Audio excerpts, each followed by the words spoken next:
Hey people, warning, this video is not about religion or non-belief, but it is something that I've been meaning to do for a while now. So some of you may know that I've been a vlogger since I was in high school. And I recently was going through some of my old stuff and I found this video from when I was 17, almost 18. And it's a video filled with teen angst, and watching it now makes me cringe so much. But I am really glad that I do have this snapshot of where I was at that point in my life. And roughly 10 years later, I've decided to make a response video to baby me. So here's what I have to say to me.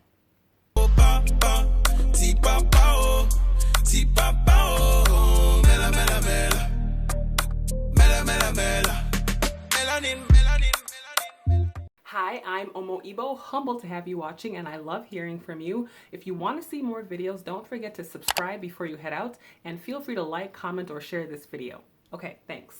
I got my vlogging spirit from my dad. He was always recording when we were kids, and I eventually grew to really love capturing the everyday moments with my friends, my family, and on my own. And I've had more than a few different projects over the years, but as a result of all of that, I've been able to watch myself evolve right before my eyes, and that has been more valuable than I ever could have imagined. I had one project in particular called Things I've Never Told Anyone, and I cannot for the life of me remember why I called it that, but I recently watched one that I made at the beginning of my senior year of high school, and as I was watching this video, I was feeling a range of emotions from ew to aw to you go girl. So I decided to make this video to respond to me from the past, a kind of a 10-year check-in, you know? But please do not judge 17-year-old me. School was not, it was never a very it was never a safe place for me because I was always on the defensive. And but you know, I got through it. I figured it out. Other people figured it out, and now it's okay. It's not always perfect all the time, you know, but you know, I have like 6 months left of school, so I can handle it. Ah, high school. You were never a big fan of high school, and what you will not learn for another several years is that that defensive feeling that you often felt is anxiety. And the structure of high school does nothing to help you. From 7:30 a.m. to 2 p.m., 5 days a week, however many weeks a year, you are trapped in a building with hundreds of other students. You're regularly forced to expend energy to interact and to act like everyone else. It's a constant barrage of social interactions that you are unprepared for. And in between those social interactions, you don't have the time or the space to breathe, to think, to process, or just to be alone to re-energize yourself. As a result, you aren't able to show up as your best self, which will create a vicious cycle of self-doubt and more anxiety. The good news is, once you break free of the confines of high school, the worst of it is over. In college, you will have so much more time and space to just breathe. Now, don't get me wrong, it is definitely still a struggle throughout college, but it's not as all-consuming as it feels right now. Plus, it's about time that you meet some new people. I mean, meeting people who don't know you from before definitely helps. It's a fresh start. I watched the video before this, and it sounds like I'm really, like my life was difficult and all that stuff, but it really wasn't. I mean, I know a lot of people out there whose lives have been 10 times harder than mine has been. I know that. I'm not saying that my life was hard compared to other people's, but it's just that the things that I've had to deal with are just different than what other people have had to deal with. And but I wouldn't have it any other way. I mean, what things that happened to me, I wouldn't change almost anything because they made me who I am today. And I'm pretty happy with who I am today, you know, save for a few things, but you know, everyone has those. One thing that will stay the same about you is your appreciation for your experiences despite the struggles.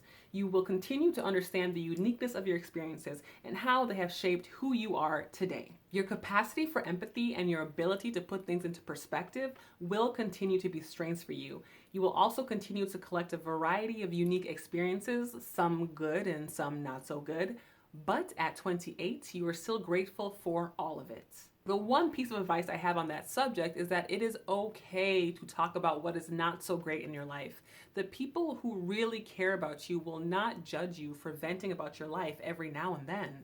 And I know you feel so guilty whenever you complain, but it's healthy to talk about what's bothering you as long as you don't dwell on it. And you will find those people who care about you and who want to listen to you in another couple of years. I've never been shy in my life. I'm just afraid of what I'm going to say. And I don't want to offend anybody. In the normal world, there's rules and stuff like that, and I'm always breaking those rules. I'm that one person that I always am thinking crazy things, and people don't understand what I'm saying. Like, I really am insane. Like, and then after a while, I came to the conclusion that yeah, it's me because I'm just weird. I don't know. I'm pretty much a freak of nature. Girl, you are not crazy. You're just a little bit different from the norm where you currently are, and you haven't found your people yet. There's something inside you that makes you want to question everything, deconstruct beliefs, and dream about what could be. There are a lot of small minded people around you right now who will continue to make you feel crazy for questioning their reality. But trust me, they're the crazy ones and not you.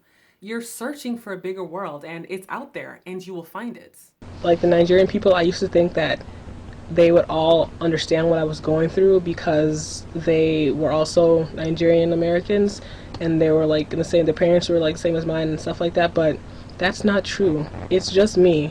And the things that, I don't know, the things that I believe and things that I feel inside, they don't feel the same things I do. They're so much better adapted. That's what I think. They're so much better adapted in this world than I am. As with most teenagers, you feel so misunderstood. You want so badly for someone to get you, but kid, let me tell you, that's not the way life works. I mean, you will find your people, which helps you be more yourself, but your happiness will stop being contingent upon whether or not people freaking understand you. People are complicated and messy just like you, and no one can be understood in their entirety. So, you need to take all that energy and time you spend trying to get people to understand you and put it towards understanding yourself. That is a much more effective use of your time. I don't wait for anyone else to come help me out. I do everything on my own. It's okay to ask for help. You're still not great at it 10 years later, but it's always worth a reminder. I can tell the difference between black people, African American people. Other races can't tell the difference. Like, I can tell what somebody is just by looking at them. Like, my parents have dealt with it a lot. People think that because they're black, they're a certain way, and it's not even close to who they really are. And so they get upset because the black stereotypes they get pinned on them. But I don't know. I'm just saying that there's a lot in that issue that I think one day I will do a documentary about if I ever get around to doing it, because I find it interesting. As you try to place yourself in this world, race, culture, and identity will continue to be an interest of yours. You will eventually learn that culture is made up, you are not bound by it, and you can choose for yourself who you want to be. And you actually end up getting a job working with young women to go through the same process. Also, as the first generation of American-born Nigerian children begin to come of age and do amazing things, you will find new communities, new ways of being, and possible futures that are hard to see right now. I cannot wait to get out of here. I'm counting down the seconds before I can walk out of this door and never come back. I hate it so much. I just want to run. I want to go to I want to go to USC and run away from this stupid Minnesota and just stay there. Give me like 5 years to just stay there. I hate it here so much. I want to start over because I've fucked up my life, kind of socially. And so I want to get away and start all over again and then come back when I've, worked out myself. So I'm running. I'm really good at that. I'm running away. I want to run away so bad. I hate it here. Going to USC in California was one of the best decisions that you've made so far, but that first year is going to be hard. You're going to be lonely, broke, confused, unsure, and you're going to make a lot of mistakes before you find your footing. You're so ready to leave your past behind and to reinvent yourself, but you have to figure out who you want to be first. I mean, running away does give you a chance at a fresh start, but you got to put in the work. And you have to go to class. And stop eating pancakes so much. And drink some water. You don't run away as much these days, and you've done a lot of work on yourself. It's like a hobby now. And Los Angeles was a great time, and you're not going to want to leave, but you will. Because fuck their earthquakes, and their traffic, and their ridiculous rent. And Minnesota is not that bad.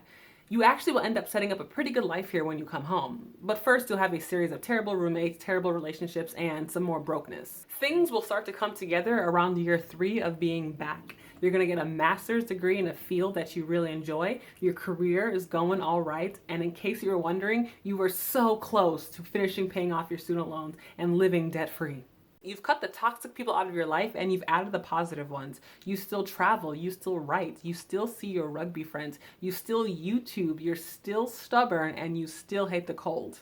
You've learned to do your own hair, and you are healthier than you've ever been in your life. Oh, and you stop believing in God and you become agnostic and start yet another video project documenting that journey. Anyways, you'll be alright. Yeah, you'll be alright. Just be kinder to yourself. And I look forward to seeing you 10 years from now. Okay, bye.